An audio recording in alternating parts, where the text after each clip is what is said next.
Кішкентай күнімнен әнші болуды армандадым. Білмеймін, Қарақат Әбілдинаға қатты еліктейтінмін.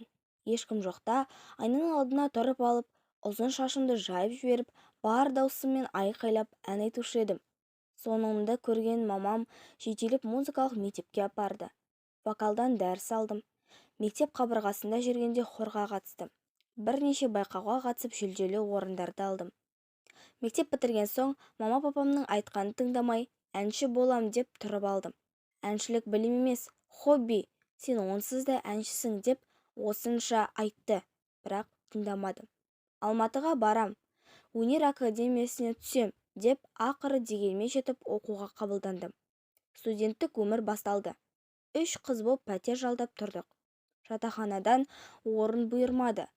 Пәтер жалдағасын, оның ақшасын табу керек. Жас болғасын әдемі киінгің келеді, қыдыруды аңсайсың. Оның бәріне үйдегілердің рұқсат бермейтіні анық. Содан біз қасымдағы қыздармен қосылып топ құрдық. Ортадан ақша шығарып, ән жаздырып, киім сатып алып тойларға шықтық. Бағамыз басқаларға қарағанда арзан, дегеннен тапсырыстар түсе бастады. Бірте-бірте асабалармен келісіп, бағамызды көтеріп, әдемі киімдер тіктіріп, күнде думандаттық. Той бизнес арасында сұранысқа ие трио боп кеттік.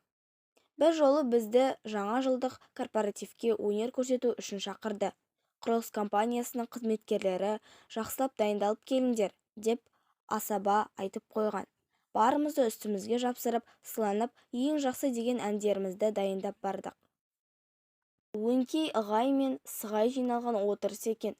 Елге танымал деген әншілер, мықты шоумендер жүр. Отырыс дүркіреп өтті. Сол отырыста мені бір жігіт айнашықтап қоймады. Әншілерге қызмет көрсету маған тапсырылған деп қайта-қайта үстелімізге келіп, көңілімізді аулап, әзілдеп, арасына биге шақырып тұрды.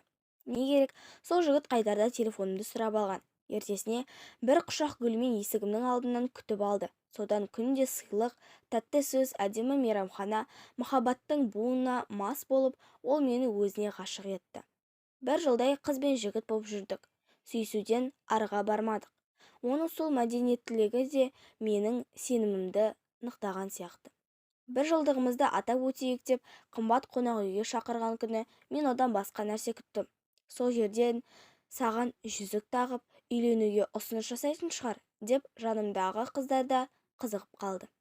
Қымбат қонақ үйдің мейрамханасында кешкі ас іштік. Сәлден соң саған күшті тосын сыйым болады деп қызықтырып қойды.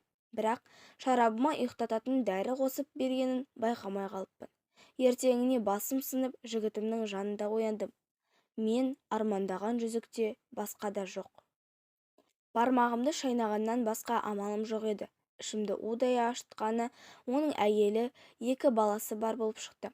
Бір жыл бойы сыр білдірмегеніне ақымақ боп көзсіз сенгеніме қапа болдым. Егер оның үйленгенін білгенде мүлдем жоламас едім.